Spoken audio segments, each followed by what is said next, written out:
അപ്പം അവിടെ ഇതൊന്നും ചെക്ക് ചെയ്യാൻ അത് നമ്മുടെ ലാബ് ഉണ്ടായിരുന്നു. ഈ ഭക്ഷ്യസുരക്ഷാ ലാബിൽ ചെക്ക് ചെയ്തിട്ടാണ് ശബരിമലയ്ക്കുള്ള എല്ലാ സാധനങ്ങളും കൊണ്ടുവന്നത്.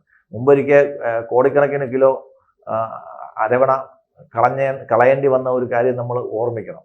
അത് മനുഷ്യന് വളരെ ഡേഞ്ചറസ് ആയിട്ടുള്ള പിന്നെ കീടനാശിനി ഉപയോഗിച്ച ഏലമായിരുന്നു അതിനകത്ത് സപ്ലൈ ചെയ്തത്. അപ്പോൾ അവിടെ ഈ എന്താ പറയുന്നത്, അവിടുത്തെ ലാബ് അങ്ങനെയുള്ള എല്ലാ ഗവൺമെന്റ് സംവിധാനങ്ങളിലും കോൺട്രാക്ടർമാർക്ക് സ്വാധീനിക്കാനുള്ള ഒരു സംവിധാനമുണ്ട്. ഇതിപ്പോൾ റെയ്ഡ്കോ എന്ന് പറയുന്ന ഒരു ഗവൺമെന്റ് സ്ഥാപനമാണ് അവിടെ, കോപ്പറേറ്റീവ് ഡിപ്പാർട്ട്മെന്റിന്റെ കീഴിലുള്ള ഒരു സ്ഥാപനമാണ് അവിടെ ഈ തേൻ കൊടുക്കാൻ വേണ്ടിയിട്ടുള്ള കോൺട്രാക്ട് എടുത്തത്. അപ്പോൾ ഒരു ഫോമിക് ആസിഡ് കൊണ്ടുപോകുന്ന ആ കണ്ടെയ്നറാണ് അവർ ഇതിന് വേണ്ടിയിട്ട് ഉപയോഗിച്ചിരുന്നത്. കാര്യം നമ്മൾ കുടിവെള്ളം ഉപയോഗിക്കുന്ന മലിനജലം ഉപയോഗിക്കുന്ന ടാങ്കിൽ കുടിവെള്ളം കൊണ്ടെത്തിച്ചു കഴിഞ്ഞാൽ എന്തായിരിക്കുമുള്ള അവസ്ഥ എന്ന് ആലോചിച്ചു. ഇത് തന്നെയാണ് സംഭവിച്ചിരിക്കുന്നത്.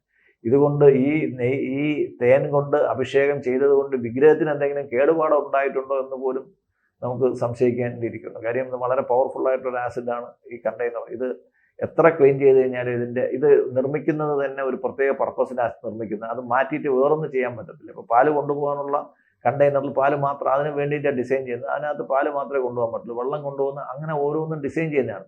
ഇത് ഒരു ഫുഡ് ഗ്രേഡ് സാധനങ്ങൾ കൊണ്ടുപോകേണ്ട ഒരു കണ്ടെയ്നറിൽ കൊണ്ടുപോകേണ്ടതായിരുന്നു. അയ്യപ്പൻ കുടിക്കുന്നില്ലല്ലോ, അയ്യപ്പൻ്റെ പുറത്തൂടെ ഒഴിക്കുന്നില്ലേ ഉള്ളൂ. അപ്പം പിന്നെ എങ്ങനെയാകാമെന്നുള്ള ഒരു ധാരണയിലാണ് പോയത്.